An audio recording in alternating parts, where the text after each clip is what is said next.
Nu, ābolu mums šogad ir. Man šogad arī, es sen atpakaļ mazu stādiņus paņēmu, to ēdamo bārbeli. Ne tās Thunberga un dekoratīvās, bet ēdamo. Nu, tad šodien ir pirmā kārta, ka man draudzenes arī tiks pie tēņas. Tas ir kaut kas garšīgs. Stipri labāk nekā tā konfeti bārbeli, ko mēs atceramies no bērnības. Tagad ar viņi ir. Bet tas, kas dabā ir, mēs esam ārkārtīgi bagāti. Un ja jums ir dārziņš, paskatieties, kam jūs kāpat virsū. Pieniņu saknes tagad rudenī, tas stiprina organismu imunitāti un palīdz aknām, un aknas ne tikai ir asinsradas orgāns, aknas ir arī attīrīšanas iekārta. Nu tad lūdzu, paskatieties vēl kādas nezāles jums tur ir, jo tās ir zāles. Oktobrs ir sakņu rakšanas laiks. Pamēģiniet. Nav tik sarežģīti, vienkārši jāpārvar slinkums, jānomazgā tā sakne, jānotīra, jāsagriež gabaliņos, mazos un jāizžāvē. Ja par pienenēm, tad izžāvējam un samaļam kafijas dzirnaviņās, ļoti daudziem viņas vēl ir. Straumi man arī ir. Un tad tā, nažu galu katru dienu. Tas tiešām līdz. Tas līdz. Arī mūsu omītes un vēl senākos laikos, staigājot par to apkārtni, kur viņi dzīvoja, viņi arī atrada tās zāles, jo katram cilvēkam ir saikne ar augšu, un mums visiem to pasaka priekšā. Nu, tad ir tāda lieta, tas slinkums. Labi zina, ka vajag darīt, bet nedara. Nu jā, tā ir cilvēciska īpašība slinkums.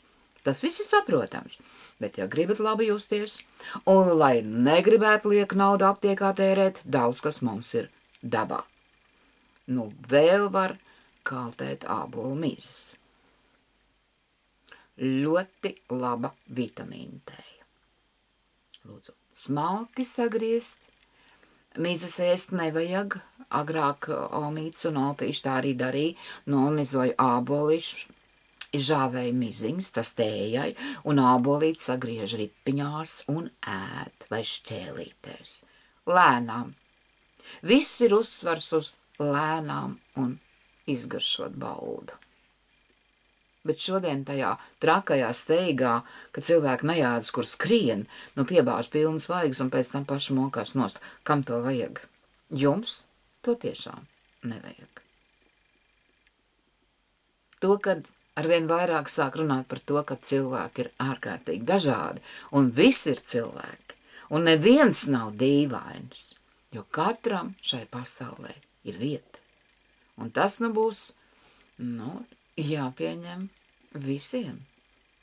Kāpēc kāds domā, ka viņš ir labāks par otru?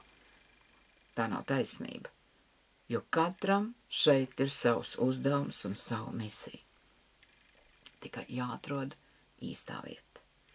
Un tāpēc man tie bērni šoreiz ļoti patīk, jo lielākā daļa to arī zina. Tikai lūdzu, ieklausieties viņos. Tie, kas ir atnākuši šai pasaulē, dzērāju ģimenēs, par tiem būs visiem kopā mums jāpalīdz, jo viņi tur nedrīkst palikt, jo tā ir degradācija, tā ir arī dvēseles degradācija, un tā ir tumsa. Vēl es jūs varu iepriecināt ar vienu ziņu. Es pētu. Es varu domāt par vienu cilvēku, kuram kaut kas kaiš, un aizrakties līdz cēloniem. Un tas notiek, tad, kad es 3 pamostos, man vienmēr ir ko darīt, nevis muļķības domāt. Un tagad, par to kaunu, ka mēs tā kā esam otru lielākie dzērāji pasaulē. Tas kauns ir jādara ar lietuviešiem, somiem, zviedriem un igauniem. Jo viņi jau tur brauc uz tām robežām, to lēto alkoholu pirkt. Tātad dalīsim kaunu ar citiem.